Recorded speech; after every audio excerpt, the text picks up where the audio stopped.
بسم اللہ الرحمن الرحیم۔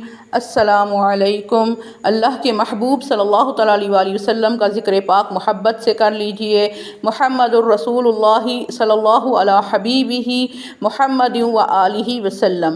زندگی کے ہر جائز کام کے آغاز اور اختتام پر اللہ کے محبوب علیہ الصلوۃ والسلام کا ذکر پاک کرنا باعث برکت اور باعث رحمت ہے۔ سیرت رسول عربی صلی اللہ تعالیٰ علیہ وآلہ وسلم قدم بقدم آج ہم اہل عرب کے بتوں کی عبادات کے بارے میں سنیں گے کہ وہ کیسے بتوں کی پوجا کرتے تھے اور ان کے بتوں کا خاتمہ کیسے ہوا۔ عرب صرف ایک حبل کی پوجا ہی نہیں کرتے تھے بلکہ جزیرہ عرب کے اطراف و اکناف میں مختلف شکلوں کے بتوں کی پوجا شروع ہو گئی تھی۔ بعض کسی مکان کی شکل میں، بعض درختوں کے جھنڈ کی شکل میں، بعض گھڑے ہوئے پتھر اور بعض بغیر گھڑے پتھر۔ الغرض بت پرستی کی ایک وبا پھوٹ پڑی تھی، یہاں تک کہ کعبے کے اندر 360 بت نصب کر دیے گئے، اور اس کی وجہ یہ تھی کہ عرب کے سارے قبائل کعبہ کا حج کرنے کے لیے آیا کرتے تھے۔ اس لیے قریش نے ان تمام قبائل کے معبودوں کے مجسمے یہاں یکجا کر دیے تھے تاکہ کسی قبیلے کا آدمی بھی حج کی نیت سے آئے تو اسے اپنے معبود کو دیکھ کر اس کی عقیدت میں اور اضافہ ہو، اور قریش کی ریاست کو تسلیم کرنے میں وہ کسی قسم کی ہچکچاہٹ محسوس نہ کرے۔ ان میں سب سے پرانا بت منات کے نام سے مشہور تھا۔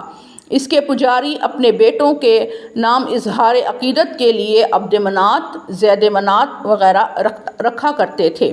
یہ بت ساحل سمندر پر قدیر کے مقام پر نصب تھا، جو مکہ اور یثرب کے درمیان ایک قصبہ تھا۔ ازد، اوس اور خزرج کے قبائل اس کی پوجا کرتے۔ یہ سلسلہ 8 سنہ ہجری تک جاری رہا۔ حضور صلی اللہ تعالیٰ علیہ وآلہ وسلم جب فتح مکہ کے لیے تشریف لائے تو حضرت علی کرم اللہ وجہ الکریم کو حکم دیا کہ منات کو توڑ کر ریزہ ریزہ کر دیں۔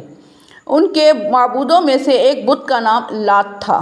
اس کا اصل مجسمہ طائف میں نصب تھا۔ یہ مربع شکل کی چٹان تھی جس پر ایک مکان تعمیر کیا گیا تھا۔ بنی ثقیف اس بت کے خدمت گزار اور محافظ تھے۔ ان کے بتوں میں سے ایک کا نام عزا تھا۔ یہ لات و منات کے بعد بنایا گیا تھا۔ یہ وادی نخلا میں درختوں کے ایک جھنڈ کی شکل میں تھا۔ جب کوئی مسافر مکہ سے عراق کی طرف جاتا تو درختوں کا یہ جھنڈ اس کے دائیں جانب پڑتا تھا۔ عرب ان بتوں کے ساتھ اپنے قلبی عقیدت کے اظہار کے لیے اپنے بیٹوں کے نام زید لات، تیم اللات، عبد العزیٰ وغیرہ رکھا کرتے تھے۔ قریش جب کعبے کا طواف کرتے تو بلند آواز میں یہ نعرہ لگاتے تھے: وَلَلَّاتَ وَالْعُزَّىٰ وَمَنَاةَ الثَّالِثَةَ الْأُخْرَىٰ فَإِنَّهُنَّ الْغَرَانِيقُ الْعُلَىٰ وَإِنَّ شَفَاعَتَهُنَّ لَتُرْتَجَىٰ۔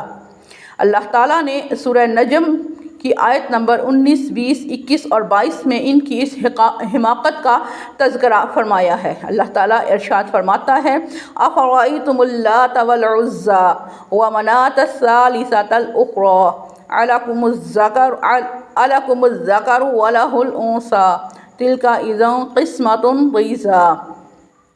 کہ اے کفار، کبھی تم نے غور کیا کہ لات و عزا کے بارے میں اور منات کے بارے میں کہ جو تیسری ہے؟ کیا تمہارے لیے صرف بیٹے ہیں اور اللہ کے لیے بیٹیاں؟ یہ تقسیم تو بڑی ظالمانہ ہے۔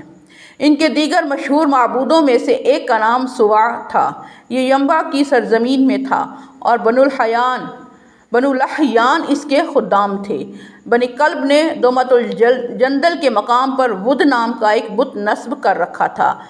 مزحج اور اہل جرش نے یاغوث کو، اہل خیاوان نے یعوق کو، حمیر نے نصر کو اپنا خدا بنا رکھا تھا۔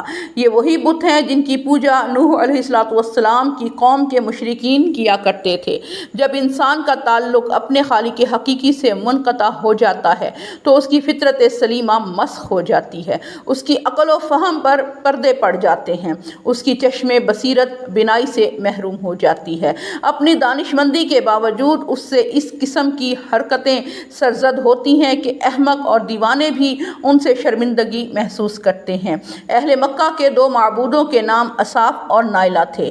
ان کا قصہ یہ ہے کہ اصاف بنی جرہم کا ایک مرد تھا جس کا پورا نام اصاف بن یعلا تھا، اور نائلہ ایک عورت تھی، اس کا پورا نام نائلہ بنت زید تھا، یہ بھی جرہم قبیلے سے تھی۔ یہ دونوں یمن میں رہتے تھے۔ قافلے کے ساتھ حج کے لیے یہ دونوں مکہ آئے۔ اسی اثناء میں کعبے میں داخل ہوئے، وہاں کوئی اور آدمی نہیں تھا۔ اس تنہائی سے فائدہ اٹھاتے انہوں نے خانہ کعبہ میں بدفعلی کا ارتکاب کیا۔ اللہ تعالیٰ نے ان دونوں کو پتھر بنا دیا۔ جب دوسرے لوگ کعبے کے اندر گئے تو ان کی مسخ شدہ حالت میں دیکھ کر انہوں نے اسے وہاں سے اٹھایا اور باہر رکھ دیا تاکہ ان کے دردناک انجام سے لوگ عبرت حاصل کریں۔ لیکن کچھ ہی عرصے کے بعد ان دونوں کی بھی پوجا ہونے لگی۔ حج کے لیے آنے والے ان دو بدکاروں کی پوجا کرتے اور ان سے اپنی حاجتیں مانگتے۔ ان کی مسخ شدہ ضمیر اس کمینگی پر انہیں ملامت بھی نہیں کرتے تھے۔ ان کے علاوہ اور بہت سے بت تھے وہ جن کی پرستش کیا کرتے تھے۔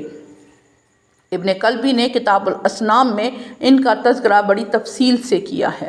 نبی کریم صلی اللہ تعالیٰ علیہ وسلم نے جب مکہ کو فتح کیا اور بیت اللہ شریف کے اندر تشریف لے گئے تو اپنی کمان کے ایک کونے سے ان بتوں کو ضرب لگاتے اور زبان مبارک سے پڑھتے جا رہے تھے، جاء الحق وزہق الباطل ان الباطل کان زہوقا، کہ بے شک حق آ گیا، باطل بھاگ گیا، بے شک باطل بھاگنے والا ہی ہے، اور بت سر کے بل گر پڑے۔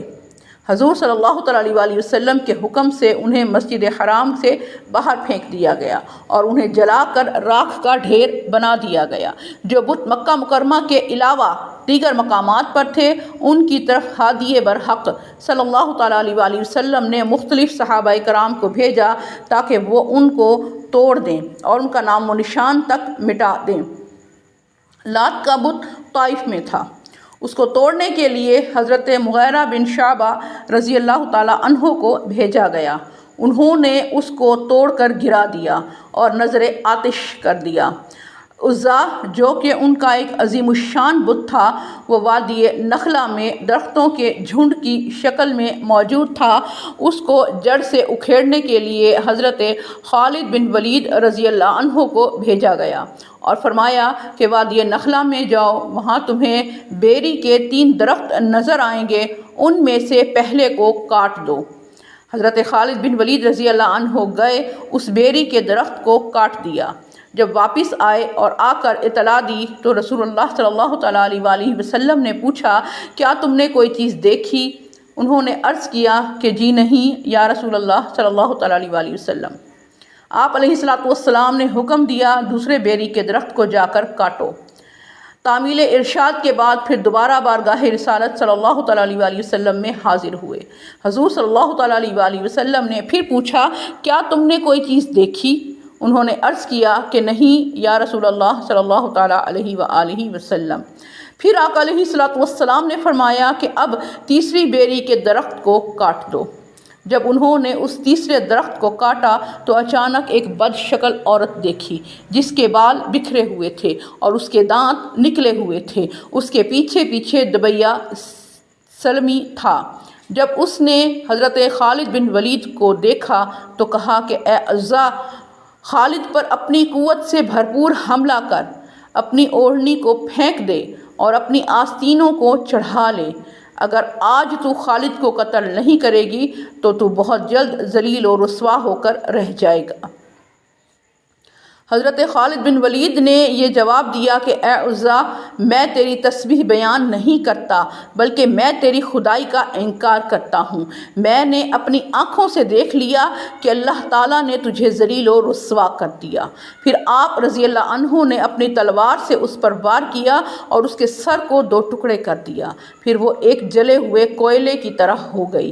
پھر آپ نے اس درخت کو جڑ سے اکھیڑ دیا اور دبیہ کو بھی قتل کر دیا، اور اس سے فارغ ہونے کے بعد بارگاہ رسالت صلی اللہ تعالیٰ علیہ وسلم میں حاضر ہوئے اور جا کر سارا ماجرا بیان کیا۔ سیرت رسول عربی صلی اللہ تعالیٰ علیہ وسلم قدم بقدم جاری ہے۔ محمد الرسول اللہ صلی اللہ علی حبیبہ محمد و آلہ وسلم۔